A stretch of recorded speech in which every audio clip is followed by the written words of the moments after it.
ಒಂದೇ ತಾಯಿಯ ಮಕ್ಕಳು ಆಸ್ತಿ ವಿಚಾರಕ್ಕೆ ಕಿರಿಕ್ ಮಾಡಿಕೊಂಡು ನಡು ರಸ್ತೆಯಲ್ಲೇ ಬಡಿದಾಡಿಕೊಂಡಿದ್ದಾರೆ. ಈ ಘಟನೆ ನಡೆದಿರುವುದು ಚಿಕ್ಕಬಳ್ಳಾಪುರ ತಾಲೂಕಿನ ಕಂಡಕನಹಳ್ಳಿ ಗ್ರಾಮದಲ್ಲಿ. ಅಶೋಕ್ ಹಾಗೂ ಶ್ರೀನಿವಾಸ ಮೂರ್ತಿ ಎಂಬ ಸಹೋದರರ ಕುಟುಂಬಗಳ ನಡುವೆ ಜಮೀನು ವಿಚಾರಕ್ಕೆ ಗಲಾಟೆ ನಡೆದಿದೆ ಎನ್ನಲಾಗಿದೆ.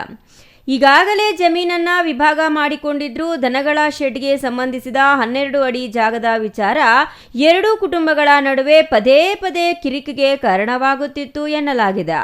ಕಳೆದ 2 ದಿನಗಳಿಂದಲೂ ಇದೇ ವಿಚಾರಕ್ಕೆ ಎರಡೂ ಕುಟುಂಬಗಳ ನಡುವೆ ವೈಮನಸ್ಸು ಮುಂದುವರೆದಿತ್ತು. ಇದೇ ವಿಚಾರವಾಗಿ ಮತ್ತೆ ಮಾತಿಗೆ ಮಾತು ಬೆಳೆದು ಗಲಾಟೆ ನಡೆದಿದೆ ಎನ್ನಲಾಗಿದೆ. ಈ ವೇಳೆ ಶ್ರೀನಿವಾಸ ಮೂರ್ತಿ, ಮಧು ಸೇರಿದಂತೆ ಕೆಲವರು ಅಶೋಕ್ ಮೇಲೆ ಚಾಕು ಹಾಗೂ ಸುತ್ತಿಗೆಯಿಂದ ಹಲ್ಲೆ ನಡೆಸಿದ್ದಾರೆ ಎಂಬ ಆರೋಪ ಕೇಳಿ ಬಂದಿದೆ.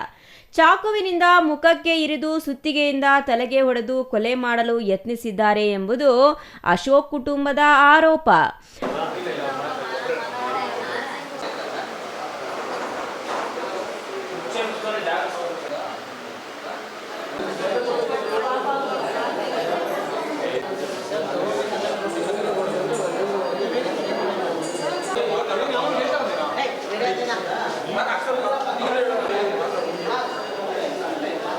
ಹಲ್ಲೆಯಲ್ಲಿ ಗಂಭೀರವಾಗಿ ಗಾಯಗೊಂಡ ಅಶೋಕ್ ಅವರನ್ನ ಕೂಡಲೇ ಚಿಕ್ಕಬಳ್ಳಾಪುರ ಜಿಲ್ಲಾಸ್ಪತ್ರೆಗೆ ದಾಖಲಿಸಲಾಗಿದೆ.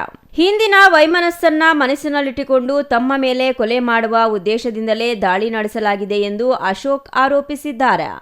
ಇನ್ನು ಅಶೋಕ್ ಕುಟುಂಬ ಮಾಡಿರುವ ಆರೋಪಗಳಿಗೆ ಶ್ರೀನಿವಾಸ್ ಕುಟುಂಬದವರ ಸ್ಪಷ್ಟನೆ ಏನು ಅನ್ನೋದು ಕೂಡ ಪ್ರಮುಖವಾಗಿದೆ. ಘಟನೆ ಕುರಿತು ಮಾಧ್ಯಮದವರು ಶ್ರೀನಿವಾಸ್ ಕುಟುಂಬದವರನ್ನ ಪ್ರಶ್ನಿಸಿದ ವೇಳೆ ದುಂಡಾವರ್ತನೆ ತೋರಿದ್ದಾರೆ ಎಂಬ ಆರೋಪವೂ ಕೇಳಿಬಂದಿದೆ.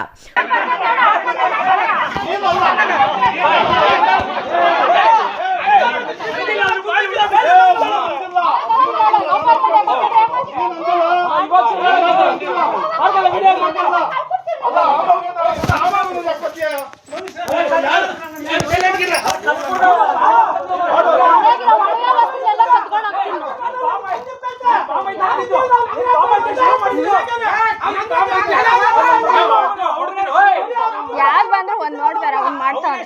ಇನ್ನು ಒಳ್ಳೆ ಕೆಲಸ ಯಾರು ಜನ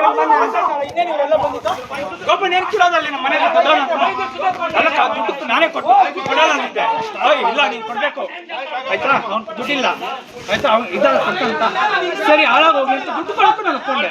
ದುಡ್ಡು ಕೊಡಕ್ಕೆ ಒಪ್ಕೊಂಡಿದ್ದಾದ್ಮೇಲೆ ಇವಾಗ ಇದು ಹಿಂಗೆ ಇರಬೇಕು, ಹೊಸ ಕೊಡ್ತಾರೆ ಅಂದ್ರೆ ನಾನು ನಾಳೆ ಕೊಡ್ತೀನಿ. ಒಂದು ಕಲ್ಲು ಮುಟ್ಟಿದ್ರು ನಾಳೆ ಕೊಡ್ತೀನಿ.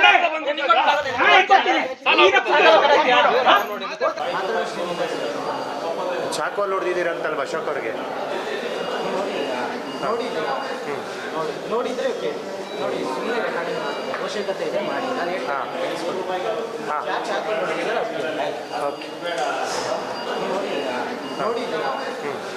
ನೋಡಿದ್ರೆ ನೋಡಿ ಸುಮ್ಮನೆ ಅವಶ್ಯಕತೆ ಇದೆ ಮಾಡಿ ನಾನು ನೋಡಿ ಸುಮ್ಮನೆ ಅವಶ್ಯಕತೆ ಇದೆ ಮಾಡಿ ನಾನು ನೋಡಿ ಸುಮ್ಮನೆ ಅವಶ್ಯಕತೆ ಇದೆ ಮಾಡಿ ನಾನು ಒಂದೆಡೆ ಅಶೋಕ್ ಕುಟುಂಬ ಮಾರಣಾಂತಿಕ ಹಲ್ಲೆಯ ಆರೋಪ ಮಾಡುತ್ತಿದ್ರೆ, ಮತ್ತೊಂದೆಡೆ ಘಟನೆಗೆ ಸಂಬಂಧಿಸಿದಂತೆ ಎರಡೂ ಕುಟುಂಬಗಳ ನಡುವೆ ಆರೋಪ ಪ್ರತ್ಯಾರೋಪಗಳು ಕೇಳಿಬರುತ್ತಿವೆ. ಚಿಕ್ಕಬಳ್ಳಾಪುರ ಗ್ರಾಮಾಂತರ ಪೊಲೀಸ್ ಠಾಣಾ ವ್ಯಾಪ್ತಿಯಲ್ಲಿ ಘಟನೆ ನಡೆದಿದ್ದು, ಘಟನೆಯ ಸಂಪೂರ್ಣ ಸತ್ಯಾಸತ್ಯತೆ ಪೊಲೀಸ್ ತನಿಖೆಯಿಂದಲೇ ಹೊರಬರಬೇಕಾಗಿದೆ. ಒಟ್ಟಾರೆ 12 ಅಡಿ ಜಾಗಕ್ಕಾಗಿ ಶುರುವಾದ ಅಣ್ಣ ತಮ್ಮಂದಿರ ಜಗಳ ಇದೀಗ ಚಾಕು ಸುತ್ತಿಗೆಯ ದಾಳಿಯ ಆರೋಪದವರೆಗೆ ತಲುಪಿದ್ದು, ಗಂಭೀರವಾಗಿ ಗಾಯಗೊಂಡ ಅಶೋಕ್ ಜಿಲ್ಲಾಸ್ಪತ್ರೆಯಲ್ಲಿ ಚಿಕಿತ್ಸೆ ಪಡೆಯುತ್ತಿದ್ದಾರೆ. ಎರಡೂ ಕುಟುಂಬಗಳ ಆರೋಪ ಪ್ರತ್ಯಾರೋಪಗಳ ನಡುವೆ ಪೊಲೀಸರು ತನಿಖೆ ನಡೆಸುತ್ತಿದ್ದಾರೆ. ತನಿಖೆಯ ಬಳಿಕವಷ್ಟೇ ಈ ಗಲಾಟೆಯ ಅಸಲಿ ಸತ್ಯ ಹೊರಬರಬೇಕಾಗಿದೆ. Thodanahalli Ramesh, CTV news, Chikkaballapur.